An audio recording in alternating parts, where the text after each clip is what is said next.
축복의 가정 세우기, 그런 제목으로 하나님의 말씀을 잠시 나누겠습니다. 여러분, 이 세상에서 가장 소중한 것이 무엇이라고 생각을 합니까? 정말 이 세상에서 가장 소중한 것이 뭘까? 돈이 아닙니다. 돈보다 훨씬 중요한 것이었습니다. 정말 위대한 것이었습니다. 그 1번이 뭘까? 자유입니다. 자유. 자, 일제강점기 36년의 시간 동안 우리 민족이 어떻게 지내왔나? 6.25 동란이라고 하는 엄청난 전쟁 앞에서 여러분, 자유보다 더 중요한 것은 없습니다. 자유. 정말 너무너무 중요한 것이죠. 여러분, 북한 땅을 보시기를 바랍니다. 억압과 감시 속에 살아가죠. 무슨 돈이, 참된 자유가 가장 중요한 것이죠. 자유. 이 자유를 여러분 좀 생각을 해보면 육체의 자유, 정신적인 자유, 그보다 훨씬 더 중요한 영적인 자유. 이 자유가 가장 중요한 것입니다. 그 다음에 뭘까요? 아마 참된 정의일 것입니다. 정의. 정의가 없는 불법이 난무하는 시대 속에 살아간다고 하는 것은 암흑 속에 사는 것과 같습니다. 우리는 지금 얼마나 여러분 자유가 넘치고 정의로운 사회 속에 살아가는지 모르겠습니다. 자, 무정부 상태 속에서 여러분 얼마나 많은 사람들이 혼란 속에 살아갈 수밖에 없잖아요. 또 가장 소중한 것은 뭘까? 그것은 이런 것일 것입니다. 참된 평등과 평안함과 또 이런 것이겠죠. 평안함, 참 평등함. 또 여러분 가장 소중한 것은 무엇일까? 그것은 행복입니다. 행복. 행복 가운데에도 보면 아름다운 소통이 있고 교제가 있고 꿈이 있고 이런 것들은 참 행복이라고 말할 수 있을 것입니다. 또 가장 소중한 것은 뭘까? 자신이 누구인지를 아는 것입니다. 그래서 나의 의무가 뭐고 나의 책임이 무엇인지를 아는 것은 너무너무 소중한 것들이죠. 근데 따지고 보면 자유라든지 정의나 또 평등, 평안, 희망, 행복, 꿈, 소통, 교제, 책임, 의무, 이 모든 것들은 어디에 다 있을까? 가정입니다. 가정. 여러분, 가정은 이렇게 소중한 것이죠. 가정. 자, 오늘 본문에 축복의 가정을 세우기 그랬어요. 창세기 1장 28절 우리가 잘 아는 대로 하나님이 사람을 창조하신 후에 맨 먼저 하신 말씀이 뭘까? 복입니다. 복에 관한 얘기. 하나님이 그들에게 복을 주시며 그들에게 이르시되 생육하고 번성하고 땅에 충만하라. 땅을 정복하라. 바다의 고기와 공중의 새와 땅에 움직이는 모든 생물을 다스리라 하신다 그랬습니다. 자, 생육하고 번성하고 땅에 충만하라 그랬어요. 자, 생육하려면 어떻게 될까요?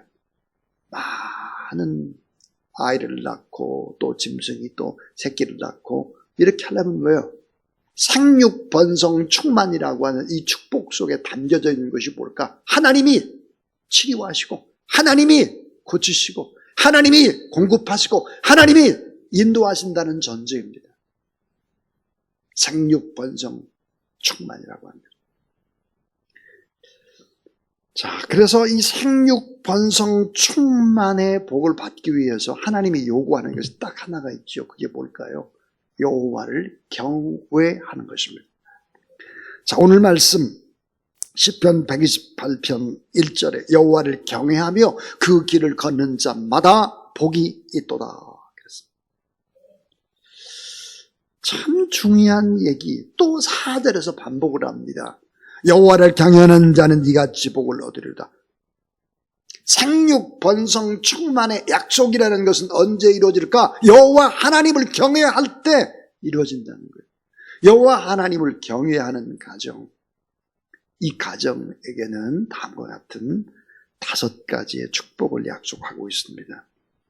여호와 하나님을 잘 경외해보라. 그럼 다음과 같은 5가지 축복이 있다. 그 첫 번째가 뭐겠나? 물질적인 축복입니다. 물질적인 축복이. 자, 2절에 보니까 내가 내 손이 수고한 대로 먹을 것이라 내가 복되고 형통하리로다 그랬습니다. 중요한 단어, 내가 내 손이 수고한 대로 먹을 것이라 그랬습니다. 손이 수고한 대로 열매를 맺는다는 것입니다. 많은 사람들이 손이 수고한 대로 먹는 것이 아니에요. 아침부터 저녁까지 죽도록 일을 했지만 어때요? 다 새는 것입니다. 날아가는 것이죠. 망하는 것입니다. 손이 수고한 대로 먹질 못해요. 근데 성경은 여호와 하나님을 경외하게 되면 너희의 수고가 헛되지 않을 것이다. 그래서 물질적인 축복을 약속하고 있습니다.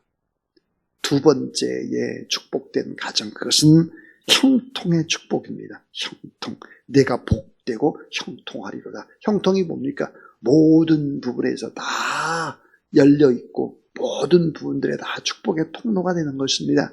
형통의 축복이다. 세 번째는 여호와를 경외할 때 오는 축복이 뭘까? 가정의 행복입니다. 가정의 행복.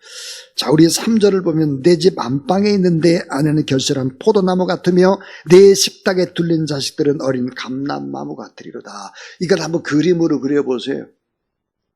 이 가정에 커튼을 살짝 쳐있던 커튼을 쫙 열어보면 내 집 안방에 있는 내 안에는 결실한 포도나무 같으며, 포도 얼마나 여러분 탐스럽고 아름답습니까?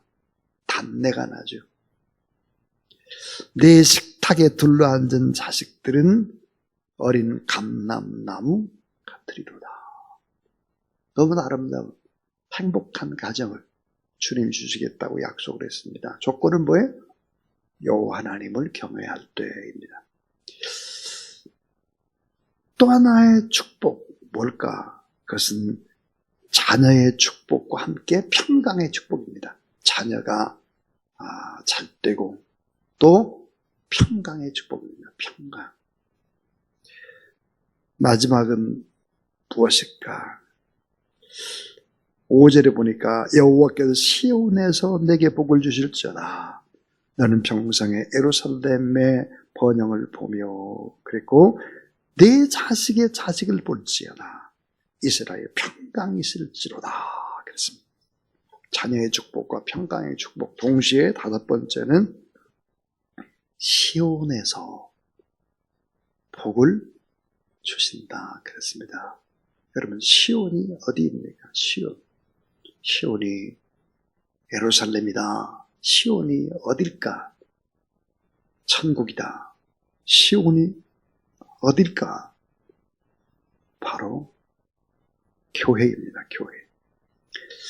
이 시편 128편의 표제어를 보면 성전에 올라가는 노래입니다.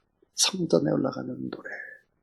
거룩한 하나님의 전, 아름다운 교회를 통해서 하나님이 복을 주시겠다는 교회.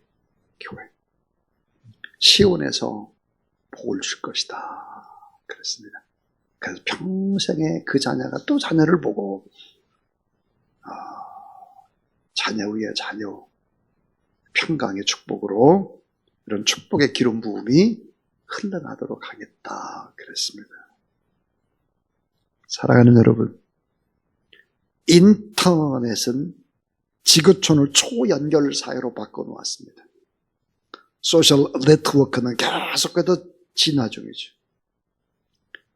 AI, 로봇, 인간보다 더 훨씬 더 수술을 잘하는 경지에 다다랐습니다. 지식과 정보의 공유가 이어졌고 SNS의 기능들로 인해서 편해졌죠. 그런데 사실 따지고 보니까 어때요?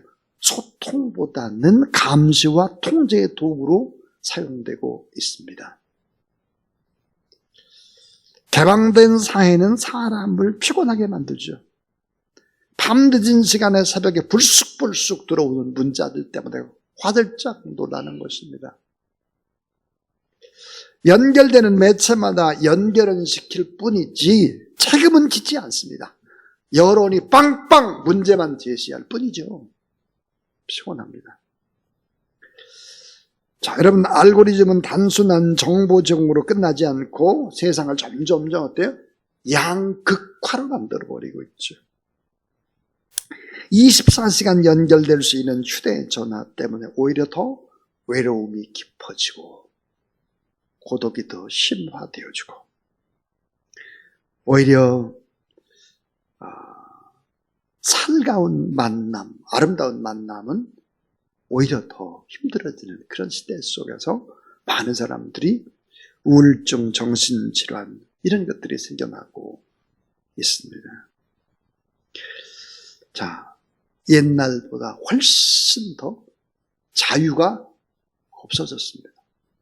오히려 옛날보다 훨씬 더 불행해지고 있는 것입니다. 어디서부터 시작할까요?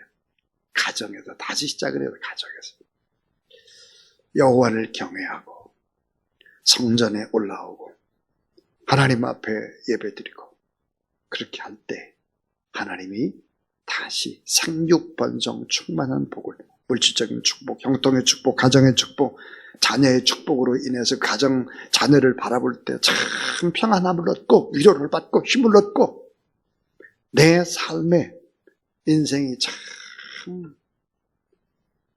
허무하지 않고 그 다음에 이런 놀라운 축복들이 계속해서 이어진다 그랬습니다.